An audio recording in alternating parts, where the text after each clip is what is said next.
Hey YouTube, how's everybody doing? My name is JC. This is the Cuban Redneck DIY Channel. If you follow this channel for cooking videos, please know that those videos come out on Tuesdays, and as per request, there's a dedicated playlist on the channel.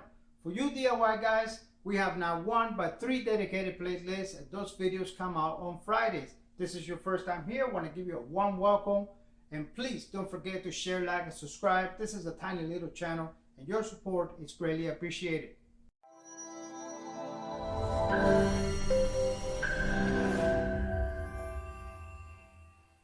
Many months ago, I used to work for a catering company in Miami that made all kinds of different types of lasagna. They had a vegetarian one, they had one with seafood, which was crazy expensive. It had stone crabs, lobster, all kinds of stuff in it. They even made one called La Cubana, which had sliced pork, ham, Swiss cheese. I guess it was meant to be something like a Cuban sandwich, but it tasted more like a pizza pastel, if you know what that is. Anyhow, what that taught me was that as long as you respect the architecture and the layering, you can put just about anything in a lasagna and get away with it. So over the weekend, I had a friend of mine reached out. He makes artisan sausages and beef jerky and chorizo and things of that nature. And he said, hey, I have some pure chorizos here that I'm trying to clear out. Are you interested? So I said, hey man, hook me up, drop them by. So we've been having them and they are great. Yesterday we had some choripan, which is a Spanish slider made with chorizo. And every time that I go down to my cabin there is a box of lasagna pasta that keeps saying, hey, I'm here, use me. So I started thinking about all the different types of lasagna that I've made. And I've decided to make a ground beef and chorizo lasagna. Here's my take. The foundation to my lasagna recipe is a Spanish picadillo, consisting of 1 pound of ground beef and 2 large Spanish chorizo links weighing in at about a half a pound. We're going to season that with 1 teaspoon of salt, pepper, cumin, onion powder, and oregano. To complete the lasagna recipe, we are also going to need a half an onion, 4 cloves of garlic, 1 egg, 15 ounces of ricotta cheese, 8 ounces of parmesan, 16 ounces of shredded mozzarella, 4 cups of pasta sauce, and 1 box of lasagna pasta.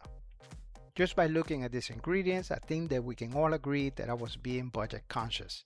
I think it goes without saying that better ingredients will yield better lasagna. Let's get started.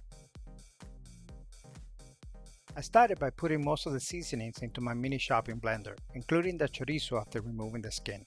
This is not necessary, and after I got started, I questioned my decision. But since the chorizo is very fresh, I wanted to shop it, hoping that the taste will blend better with the beef.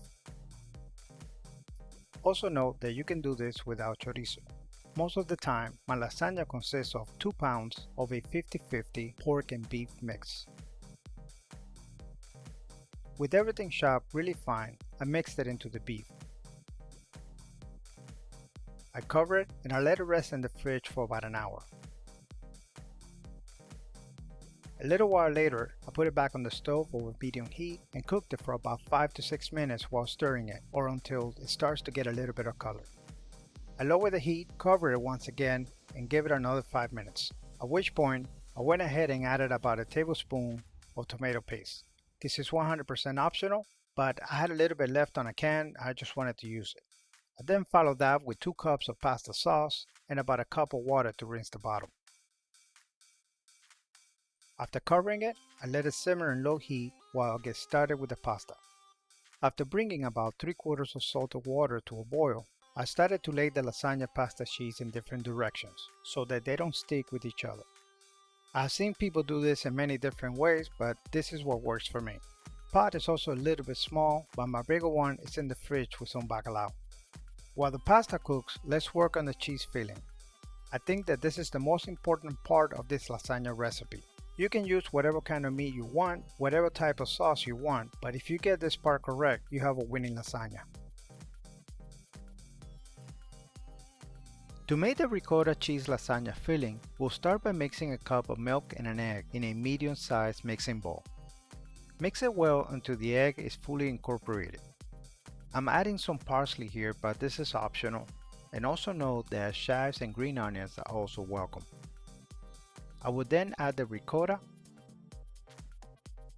Mix it until incorporated into the mixture.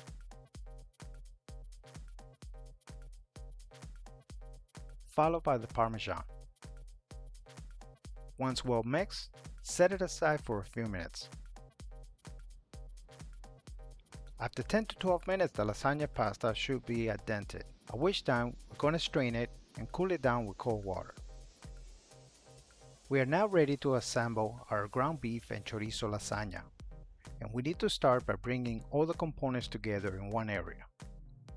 I will start by spraying a 9x13 baking casserole dish with cooking spray, making sure it is well covered. We'll then need to deposit about a half a cup of pasta sauce at the bottom and spread it around.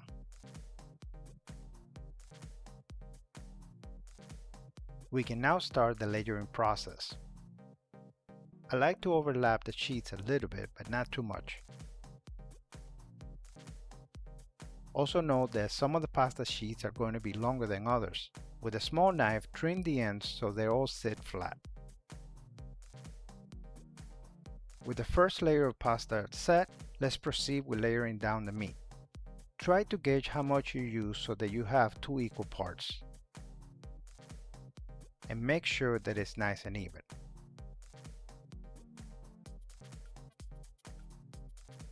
We'll follow that with a layer of mozzarella cheese and then another layer of pasta. The reason for the mozzarella is so that the meat layer doesn't slide.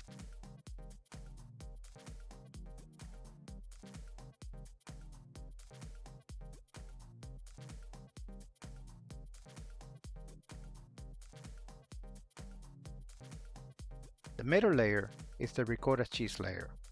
We're going to deposit the entire mixture and spread it out evenly.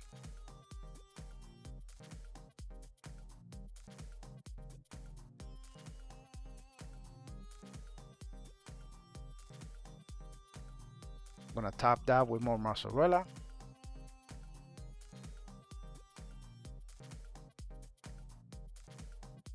Then another layer of pasta, and another layer of meat, and another layer of pasta.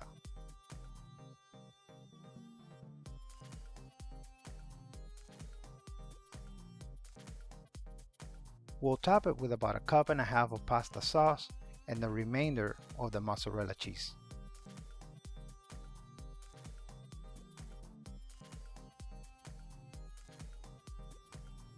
This will need to be baked in a preheated 350-degree oven for about 45 minutes, or until it looks something like this. And I know you're going to want to jump right on it, but if you want it to stay together like this, you may want to let it sit for 5 to 10 minutes before cutting it.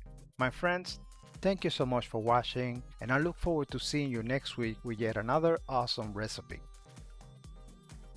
Please support this channel by subscribing, liking, and sharing.